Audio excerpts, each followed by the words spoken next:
Welcome to Waking the Why, a podcast about uncovering the purpose behind life's crucible moments.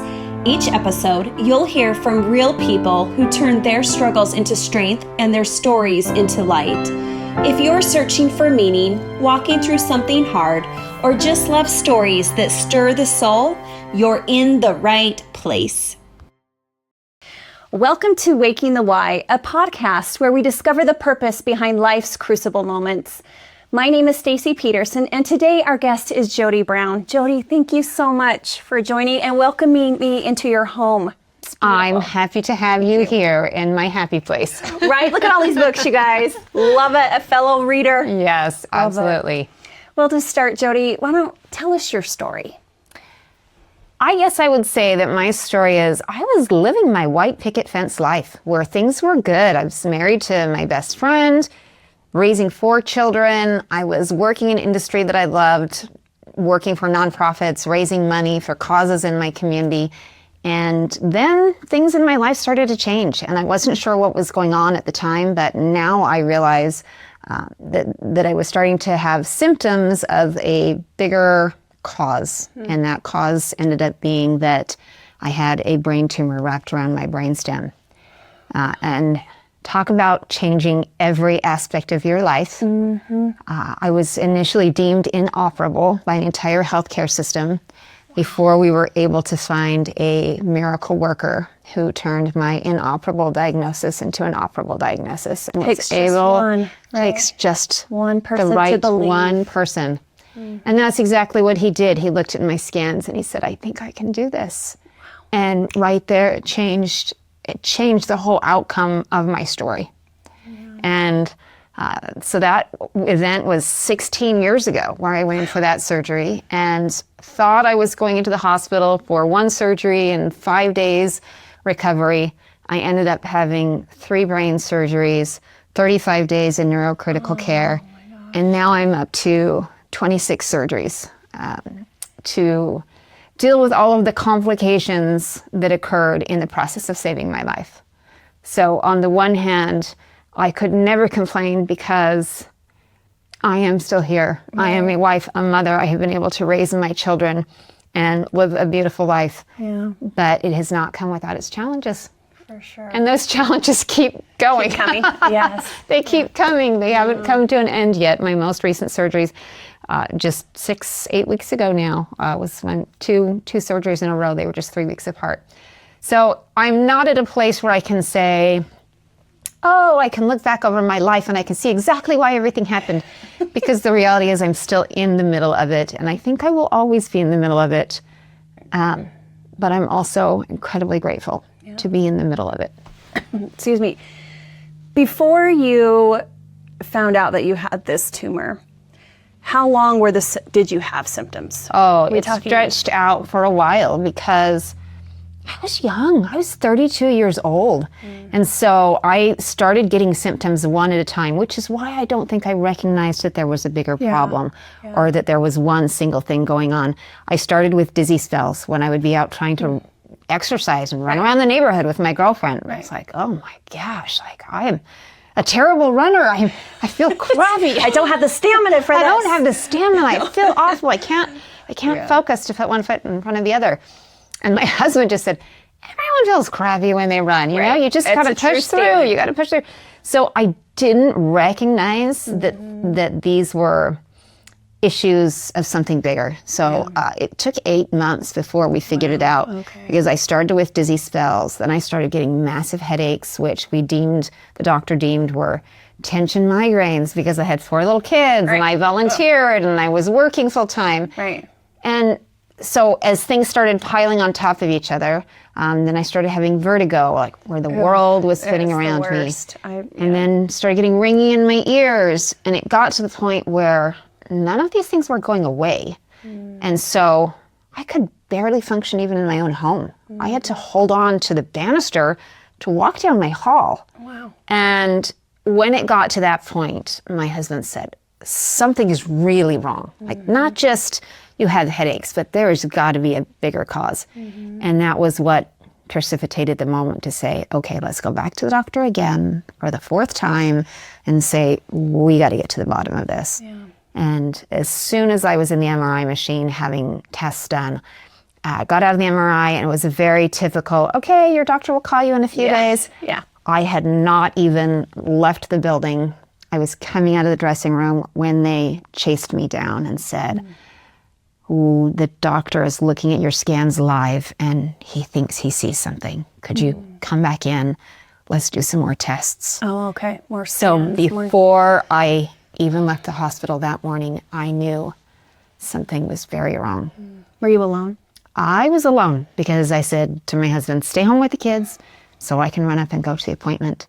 Yeah. And the hospital that's only 4 or 5 miles from here felt like an eternal drive as I left and thought, I have a spot on my brain. I don't know what that means. Right. I don't know what to do from here. What do I tell my husband? What do we tell the kids? Mm-hmm. Yeah. The enormity of it all started to set in. Yeah, I can't imagine just the heaviness that you feel of the unknown. Yes. You know, and that you make a good point. The unknown is harder than knowing. When you know what battle you're fighting, then you can have strategy and tactics to go in and I'm going to conquer, I'm going to fight. Right. When you don't even know what you're up against, you can't even make a plan. Right. And so that in-between time was really, really difficult to build and manage our mindsets, make any plans. How do you know what you do until you can have the diagnosis? Right. So how long did it take for you to find the one that believed? So I was initially deemed inoperable by an entire healthcare system here in our state, and that was devastating.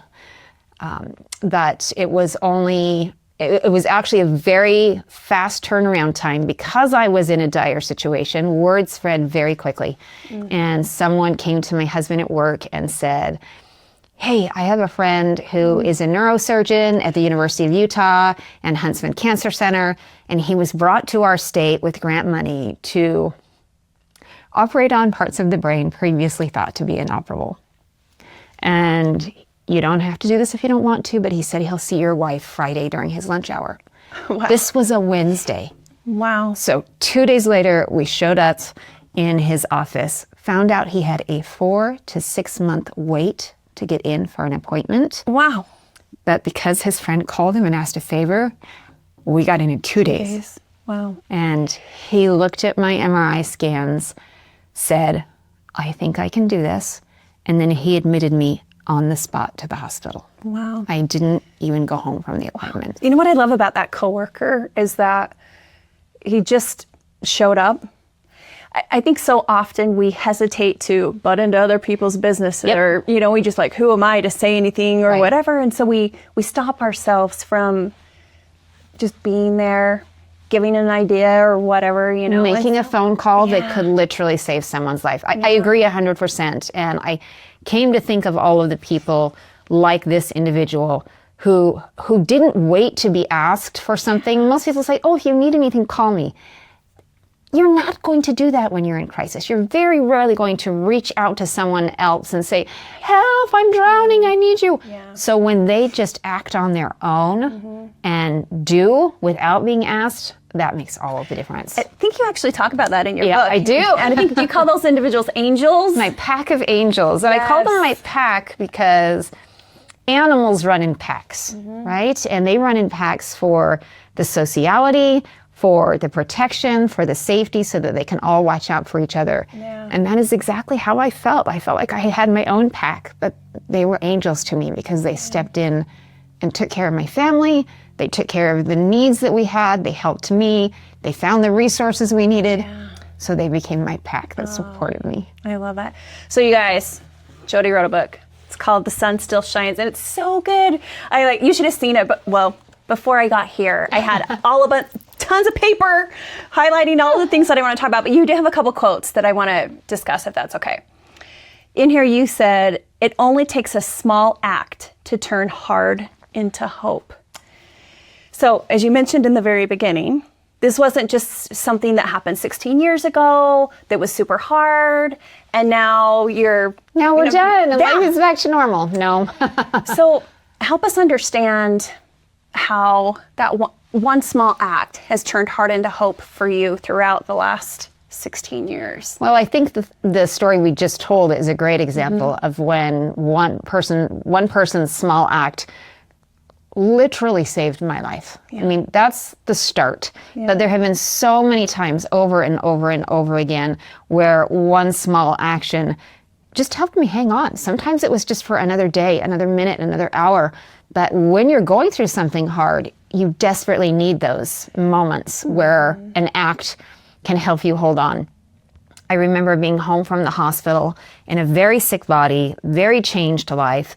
I probably weighed 90 pounds, was incredibly weak, and my kids would go off to school, and I would be home depressed, sick, scared, and everyone gave me permission. Stay at home, just take care of yourself. But it was so bad for my mental health. And I remember one day just like, what's the point of even getting out of bed?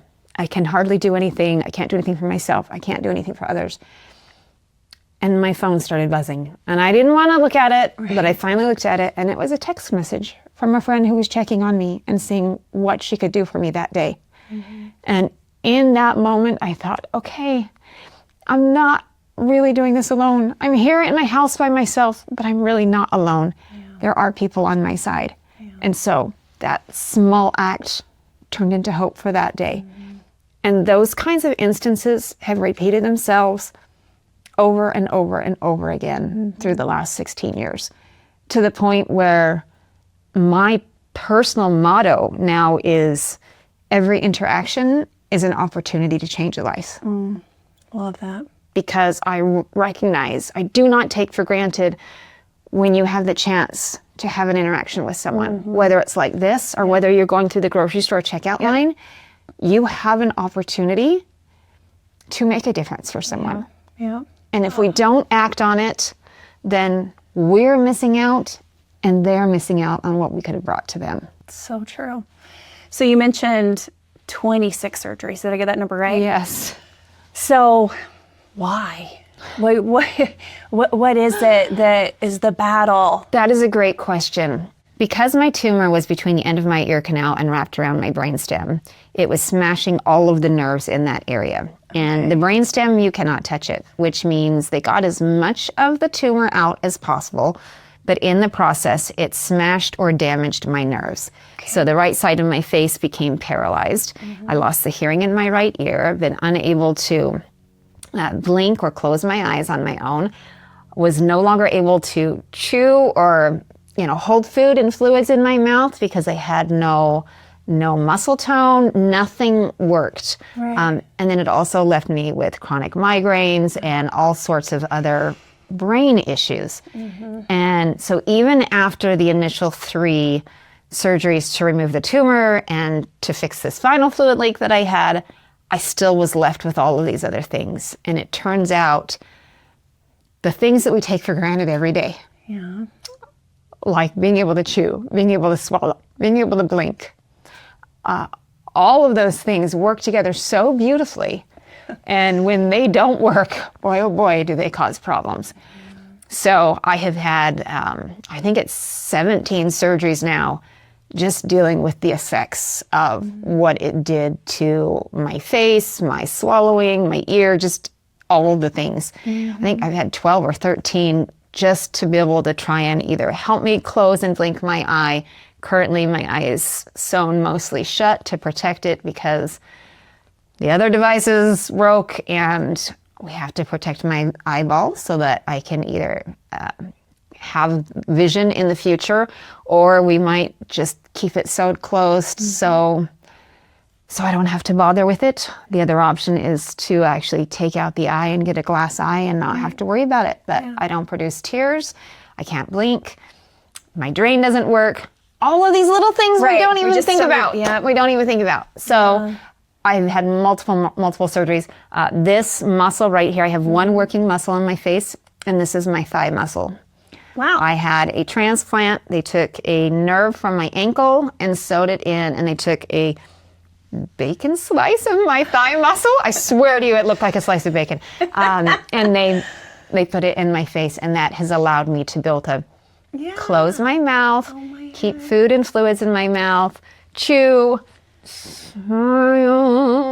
Yeah. And I can kiss my husband again.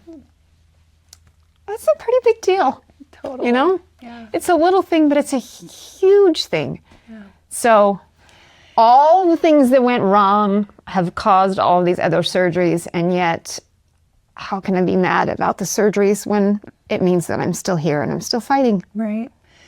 It's just amazing to me what the medical community throughout all time has learned and what they can do now, right? It's like, okay, you're what?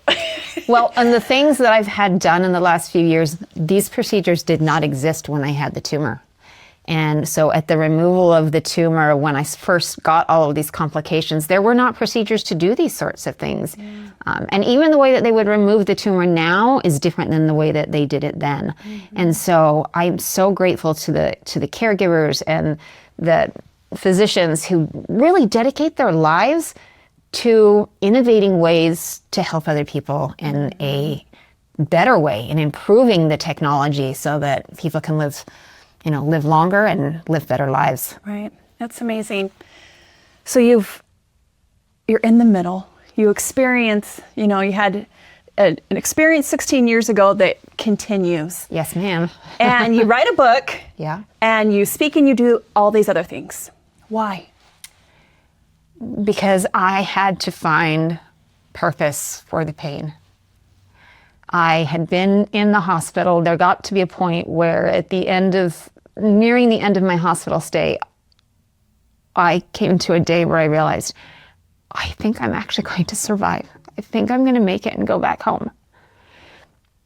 What do I do now? Like, what do I do with this? I knew I wouldn't be able to step back into my old life because my body and my life was totally changed. And I kind of just said a silent communication prayer with God and said, whatever it is that you want me to do with this next part of my life, I promise I'll try and do it. Yeah.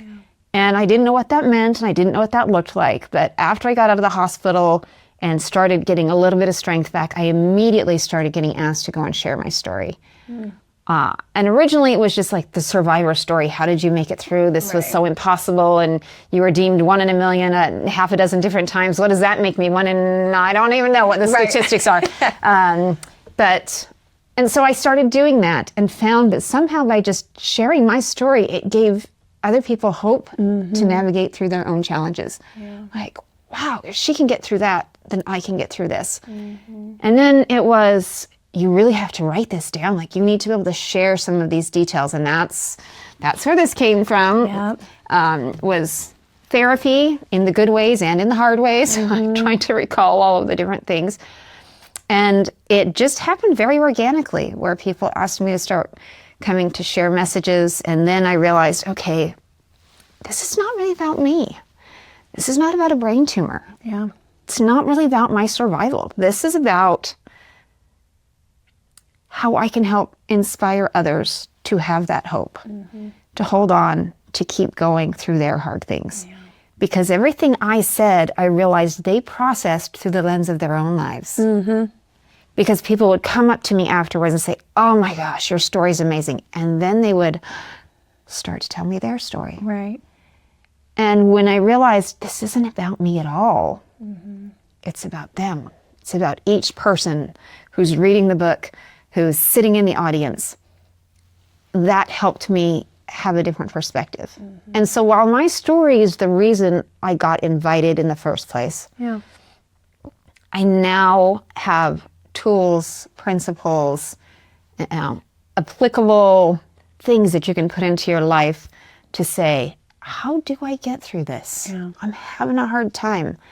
And I've also addressed some of the elephants in the room. I talk about depression and fighting depression and anxiety and all of the changes that have happened to me and the places it put me. I don't know if you can tell, I'm kind of a get-her-done sort of girl. At one point in time, I was voted in high school most likely to become president of the United States. Like, that was just, I am a conquer the world kind of girl. So for me to go through these things and find myself at home in bed and depressed, I was not in the cards. Right. Yeah, that wasn't part of the plan. That was not part of the plan. So recognizing that you can go through those hard things and find a way out of it became part of my message as well. Yeah. And one of my other books is back here, Depression Fighter. I literally had a vision when I was in the middle of some of my struggles, and I feel like the Lord extended an invitation to me to write a book on depression. And I very kindly sent an RSVP of, no, thank you. No, not doing it. Yeah. Multiple times until the invitation just kept coming and kept coming. And I thought, okay, I'm supposed to do this. And the minute I agreed, in my mind, none of this was out loud, none of this was happening anywhere except for in my mind. Yeah. The minute I agreed and said, okay, fine, I will write a book on depression, even though I don't want to, even though it's going to be depressing, I will do it. And the next thought that came into my mind, and I don't know why this was the thought, but this was what came into my mind. Well, if I'm supposed to write a book on depression, what is it going to look like? What does it look like? What does that mean? I don't know what that means. Why is it? Where do I start? Who do I talk to? Who should I connect with? But I said, what is it supposed to look like? And in that moment, a very clear image came into my mind. And that is that contained within the word depression are two other words. Press on. Oh, yeah. So love I'll it. just grab this. Oh, yes. You oh, my see God, that? I love it. You guys, yay!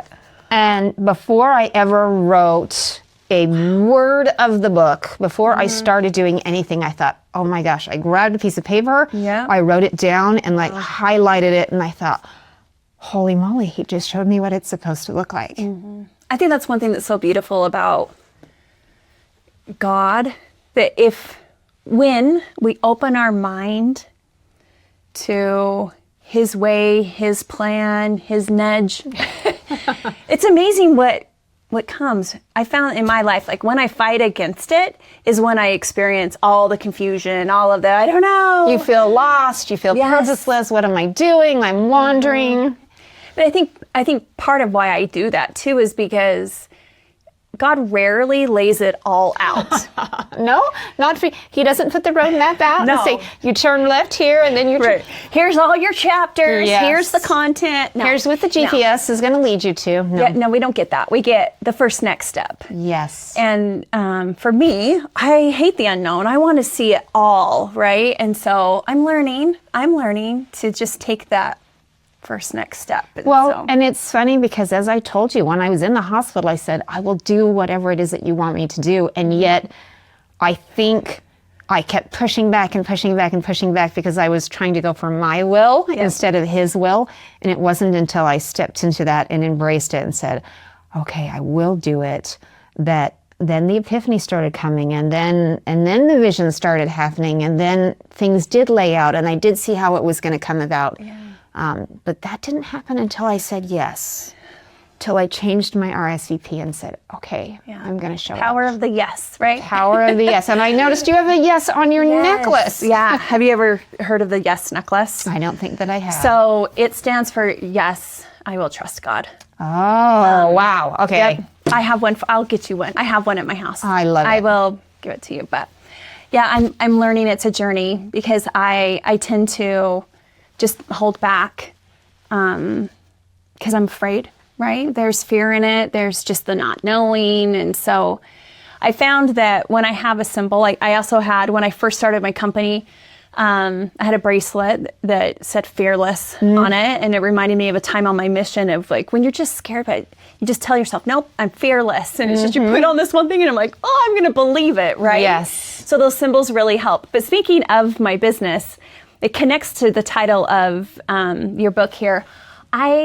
When I think you posted on social media about your book, and I got one right away. And when I saw the title, I'm like, oh my gosh, we are kindred spirits. Because it was probably 1.5 to 2 years into starting my HR outsourcing company. And we were on the brink of bankruptcy. Like, I had never started a company before. I really didn't know what I was doing, right? And in my mind, if this is what God wanted me to do, because that's the impression I kept having, why wasn't it working out? Oh boy. Right? So I know that story. I kept struggling with that. And in one evening, I was having a pit of despair moment, I call it, and just sobbing to my husband and just like, I don't know what I'm going to do. And just, it was so hard. That night is imprinted in me. But I woke up the next morning to the sun coming through my window right on my face. And at that moment, the words that were imprinted was, the sun always rises. And that phrase has a twofold meaning, right? Yes. So the sun does. I'm going to feel it. I'm going to feel its warmth. And so does the sun. Yes. Yes. Jesus, he lives. I love him. He brings joy to everything in my life, and that it will all be okay. Yes, ma'am. It's all good. And it's interesting that you said that, because this was a very similar experience where I had been in the hospital for probably close to a month, hadn't been able to go outside of my hospital room. I'd been completely bedridden flat because of a spinal fluid leak. And it had been a very rainy season. It was early summer, but it had been a really, really rainy season. And my husband came into the room and he's like, I'm going stir crazy. You must be, just absolutely nuts. He's like, let's get out of here. I was like, how are we going to do that? And he went and he found a wheelchair. He put me in the wheelchair. We're dragging along IV towers. I'm totally hooked to all of my IVs. And we went down to the lobby floor of the hospital. And I will never forget, just the way that you're talking about, I will never forget how he pushed the door open. And there's this little metal piece on the floor that was like, okay, we have to get up and over that with the wheelchair, with the IV tower. And we did that. And I felt like I was escaping. I also thought, is someone going to come chase me down and make me go back to the hospital? Right. But he wheeled me out of the hospital. And for the first time in a month, I saw and felt the sun. And I had an eye patch on my eye, and my head was shaved, and I was in a hospital gown. But I just sat there and felt the sun warm my skin, and felt it on my face, and looked up and saw that behind all of the storm clouds that we've been having, the sun was still shining. Yeah. And that was the moment when I was trying to, later on, as I was trying to figure out, putting my book together and coming up with ideas and names, and that moment came to me, and I was like, that was the most impactful moment of my whole hospital time, was the sun. Yeah. And in a very similar vein, no matter how hard and dark the storms of life are, the sun still shines, and the sun of God still shines for us, and he will be there for us. So I love that connection. Yes. Well, Jodi, what advice would you give to individuals that are in their middle, right? It may not be like your middle, but it's still their middle, and it's hard, and they might be feeling hopeless and alone. What would you say to them? I think there are two pieces of advice that I would give, which is that if you were in the middle of something difficult, you have to give yourself time to process things. You have to mourn. You have to mourn what you've lost in order to be able to accept what life you are going to be able to lead. Yeah. And so I would say, don't avoid the feelings. Go through the feelings, but you have to give yourself a deadline.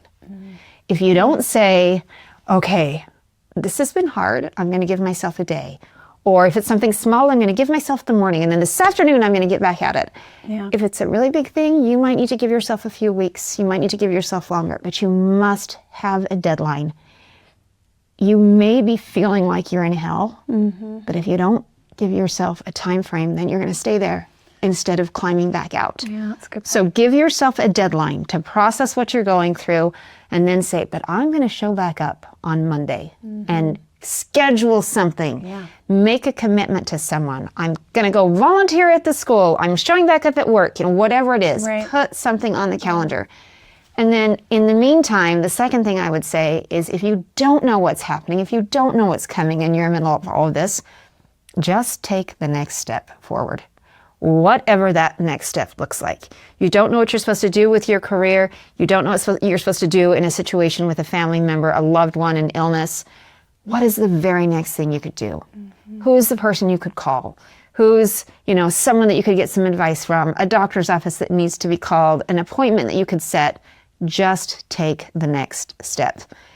We don't have it all laid out in a map. Right. There is no GPS that's telling us turn here, go here. Just take the next step, and then little by little, the path will come. I love it. Thank you so much for your time today, Jodi, and your story is amazing. You're resilient. If you don't follow Jodi on social media, you're missing out. It's just so impactful. So thank you so much.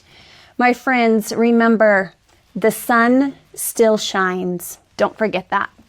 If I could make an offer to your listeners, anyone who is interested, I will give you a free ebook copy of my book if you want it. Just send me an email, Jodi, Jodi, at jodibrown.com. Perfect. And I will email you a copy of the book. That's great. Thank you so much. You're welcome. Wonderful. Thank you for joining me on Waking the Why. If today's story moved you, share it with someone who needs it. And don't forget, your why is worth waking up for.